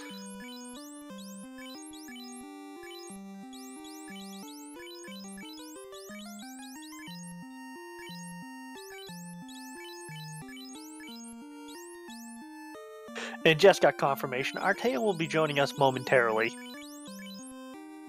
so we can pick his brain about the race that we just saw. And off screen we have Asher, 1611 on his Chaos fight.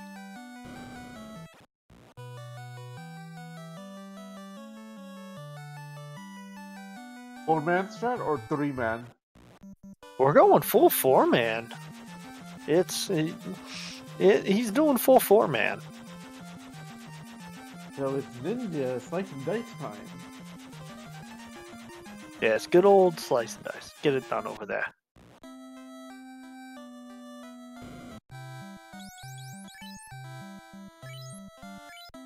And I believe Elasto is about to dive into Ultra. He's just gonna resupply everything he needs for the dive.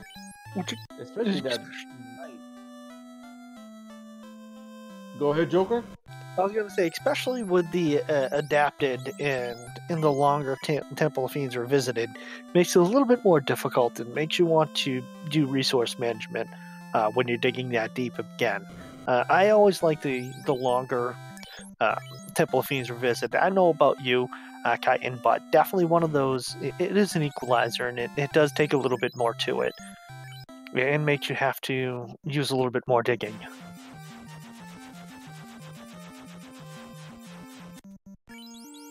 And it looks like we have an update on the the second place finisher Asher 1611 with a SRL time of 1 hour 45 minutes and 5 seconds, finishing in second place.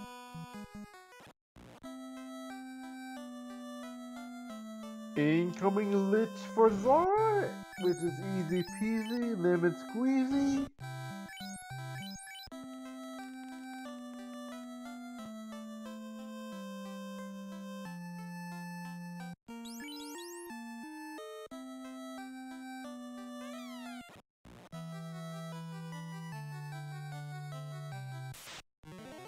And looks like we're joined by Artea. Artea, welcome in and congratulations. Good job on your first place finish.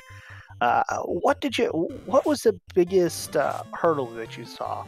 And what was the biggest what was the most pain in the neck thing throughout this run? Okay, so what will give other people issues isn't something that I had to deal with just by virtue of having so many levels going into them, but those stone touch lobsters are probably going to be a big pain in the nuts for most people. And I expect Lich 2 is also going to be a problem.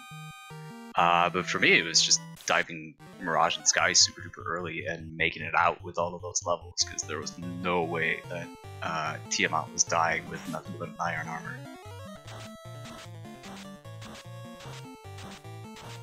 After that... Oh. Sorry to cut you off, Artea, but I have to report a forfeit has involved Dengu to drop out of the race for today.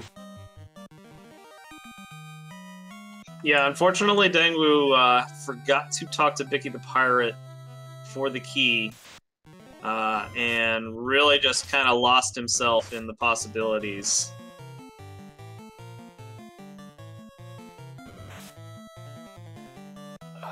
I'll follow up with another quick question. Artea, what did you think of the trolliness that we saw? I got to tell you, I was rooting the entire time for it. I don't know what you thought, but I wanted it the trolliest possible. As you're going through, and there's still the anticipation of, okay, where's the floater? Where's the floater? Ah, it's not the floater. What was your thought? Well, how can I say this? From the moment I got the floater, it was 31 minutes clear. And finishing this scene was at least 3 cigarettes. I really, really hate Infinite Fetch Quest. You might hate it, but I will say I loved it. The Chitin, I believe, was all on board with it, and I think even Tristal was rooting for it. So your pain made for our fun time and pleasure. So thank you for going. I'm pretty sure I couldn't plan, though, a worst route to get the floater. I definitely think the three of us were putting our minds together and saying, okay, what's the next trolliness? And I gotta hand it to Tristal, because he came up with the trolliness, the ultimate troll job for the where the floater ended up being. Yeah, I think the only change you could possibly make was to have Marcy give you the crystal instead of having it be an ordeal, just to give one more step for that. Yeah, that would have been pretty bad too.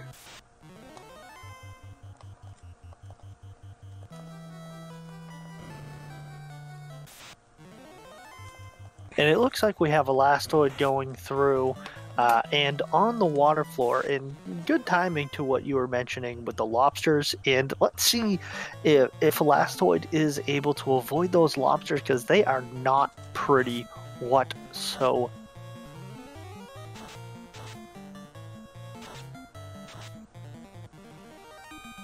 And chat's going to get its first look at Kraken 2. And you mentioned something about Lich not being fun, or there was a Fiend Revisited that wasn't too fun? Lich 2 had first skill Nuclear and first spell Nuke.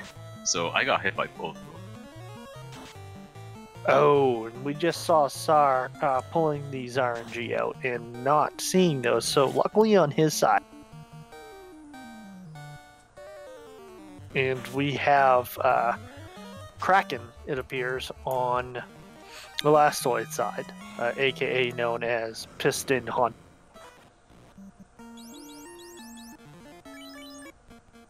And it appears as we have Len the Cat lighting Len's third orb, and Zar going on to carry. Drumboarders, welcome on. Thank you for joining us. It is, you're catching up right at the right time. We have two runners that have already finished, with Artea finishing first in an hour and I believe 30 minutes, and then as well as Asher 1611 finishing in about an hour and 45 minutes. We have two runners right now in Temple of Fiends Revisited, about a floor away from each other. Len getting ready to go and face, light his last orb, and then joining in to join everyone on the Temple Fiends Revisited. See what you done, man? You just made a drum board scream. I try to do that at least once a day.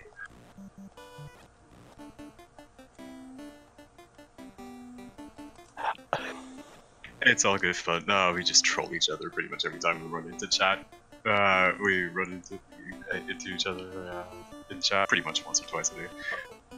Artea, what I know about you, you are under no means a trolley type of person at all. Joking aside, obviously. So we do have a couple of.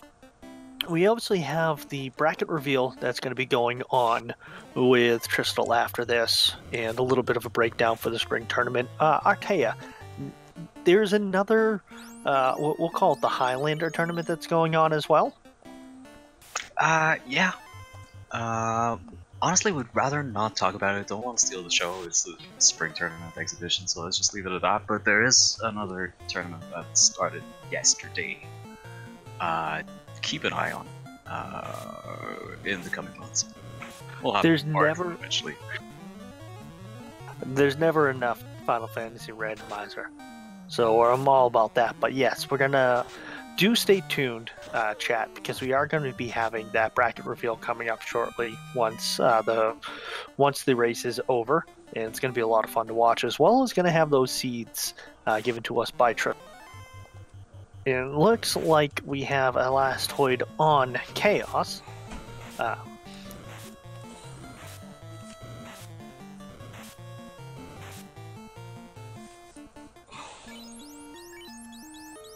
And again, we're seeing the alternate bosses when alternate sprite bosses when it comes down to his.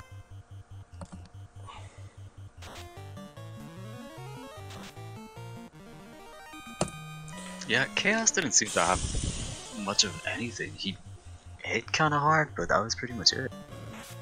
And with an SRL time of 1 hour, 53 minutes, and 24 seconds, it appears that Elastoid has finished in 3rd place. Let's throw some GG's Elastoid's way. And Zar's having a hard time with Kraken Honda right now. I would say I will always remember. I believe from the first Final Fantasy Randomizer tournament where we had the 2 horrible end bosses with Kraken 2 and Tiamat 2, and I believe it was like a 2-hour match or longer. And there was also the original showcase warm-up that turned out to be like a 4-hour match. That was it was a slugfest. Yeah, hello, Max Invasion Tiamat 2. How are you doing today? Yeah, Max Invasion Tiamat 2, and I think Kraken was pretty nasty at that point too. But we do have Tiamat 2 facing up against Zar and his team right now. Hopefully we'll be able to just pound right through him, and it won't take too much longer on Zar's side to avoid potentially anything else. And we do see Lana taking on Lich 1 right now, which should be easy peasy for him soon. Just Goodbye, Lich. out of curiosity, where was the defense sword of the power gauntlet? So, Power Gauntlet was, I believe, on the way to Kraken, if I'm correct. Not quite. The Power Gauntlet was actually in the Mermaid Vanilla Slab chest. Sorry, I thought it was in there. And then the Defense Sword was... I'm drawing a blank. That one I missed. The defense sword, I believe, was in Earth Cave. The chest in Earth Cave, because I didn't realize I had the chime. So I was looking frantically for the chime, and then after I cleared literally every chest on the map, where the hell is chime? And I'm about to forfeit, and I'm like, oh, it's in my inventory. Okay, well, let's go then. That was Elastoid. Elastoid, good. GG on your 3rd place finish. Tell us what you were thinking, by the way, when it came down to the trolley quest, trolley fetch quest that we saw to get to. I am going to reserve my thoughts about that particular flag. I'm going to do. Well, thank you for being a good sport in regards to it. I will say your pain was to the pleasure of not only us, the commentators, but also chat was kind of loving it as well. So thank you very much for running through that. I know it was we'll definitely say a thorn in the. Yeah, that's one way of putting it. Another way to put it would be that my swear jar needs a duplicate now. Sorry, what was that? You got cut off, Artea. I would say another way to put it would be that my swear jar now needs a duplicate. A few quarters were spent there.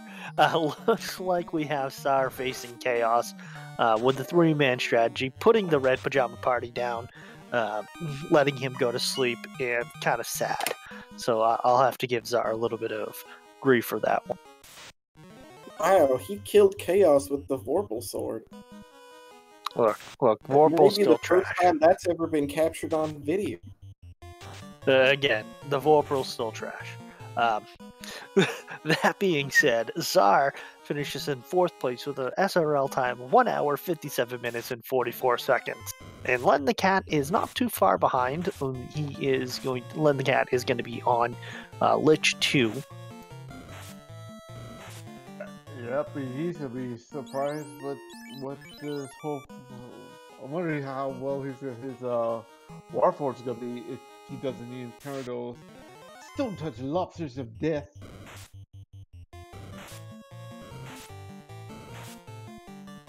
So to answer the question about Randomizer, Randomania having anything else on tonight, unfortunately, this is the last one for our broadcast partners on Randomania.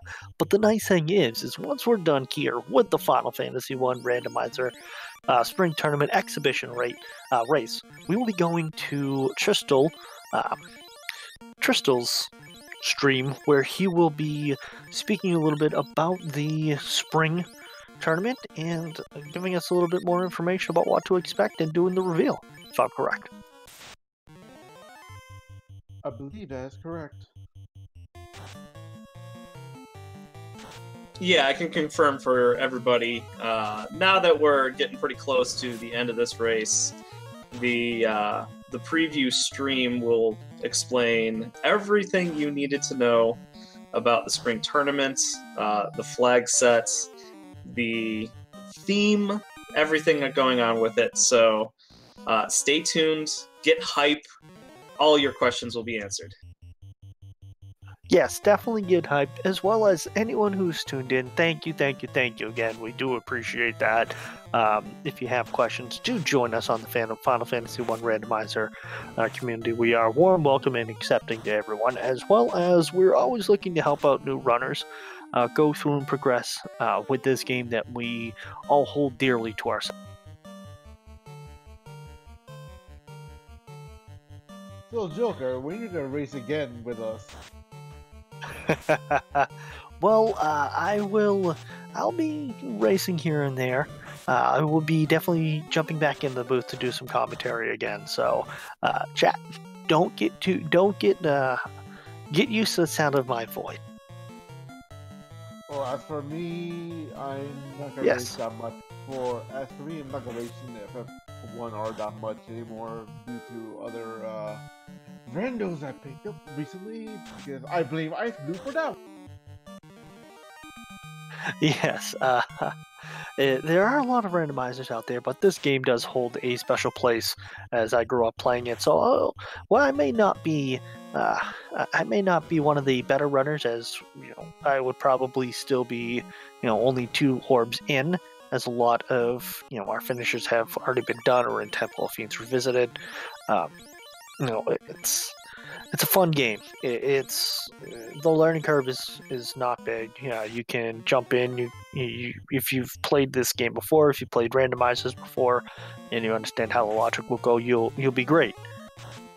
So it's a very fun game to learn, as well as the community is fun to have and be around. And looking like Len the Cat is facing Carry 2, and Carry 2 is down and walked away. It's the dreaded water floor that Len is going to be going through. Let's see if Len can avoid some of the lobsters. Can run away from the water. Yes, but let's see if the Seafood Party Pack is available to run or not.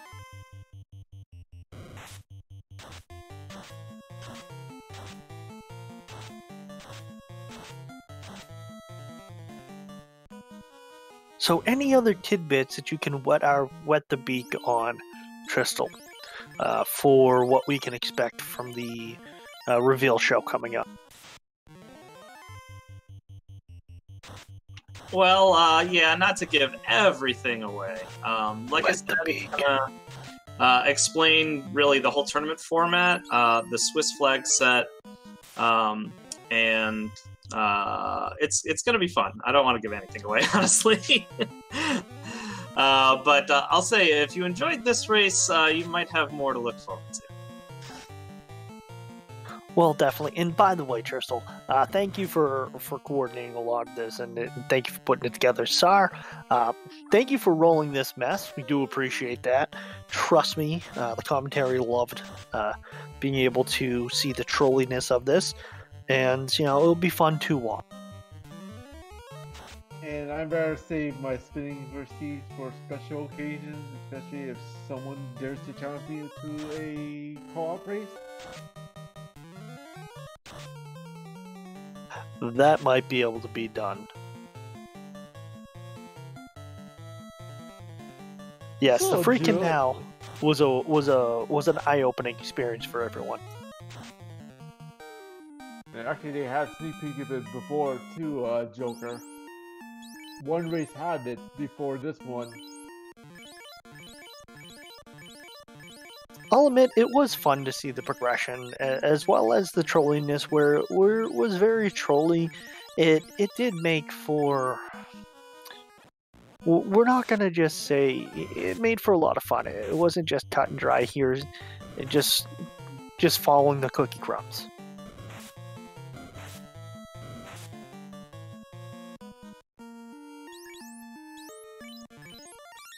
Should we call this scene Legends of the Hidden Temple Part 3?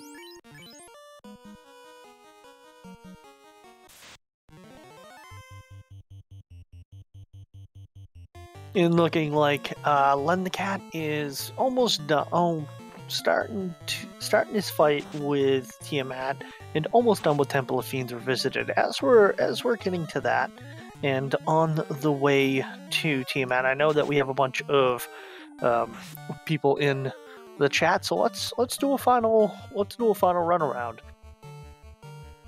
So we'll just start with the runners. Artea, any final takeaways from this race tonight? It's definitely not improving my opinion of NPC item shuffle.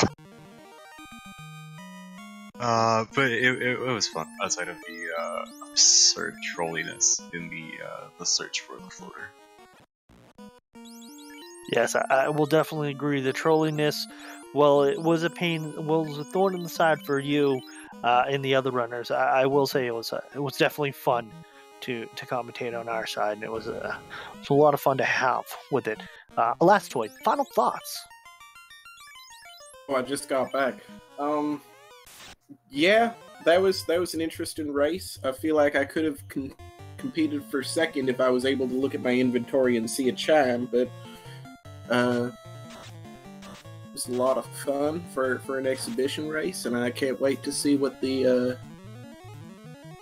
flags will be for the full tournament.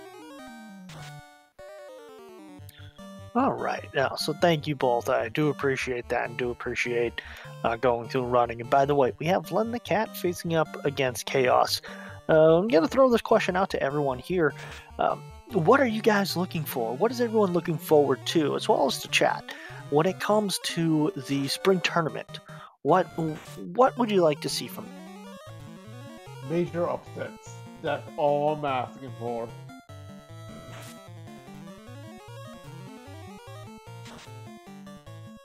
Well, I, for one, am looking for trolliness, and definitely want to see as much trolliness as possible. So more seeds like this. Let's make sure Czar doesn't roll them again. Czar, I will contradict that and say roll every single one to be as trolly as possible, and as trolly as we can see here too. Unless your name is Minochi, Joker, Minochi's still mad at me about me throwing his seed. Looks like we'll just give Minochi cookies, and he'll be happy with that. Nah, he's just mad at me because I let Carrie have a death touch on her. And with a SRL time of 2 hours, 7 minutes, and 21 seconds, Len the Cat has finished in 5th. So get your GGs out for Len the Cat. I don't know how much run-up time we're going to have until we switch over to Crystal Seed. So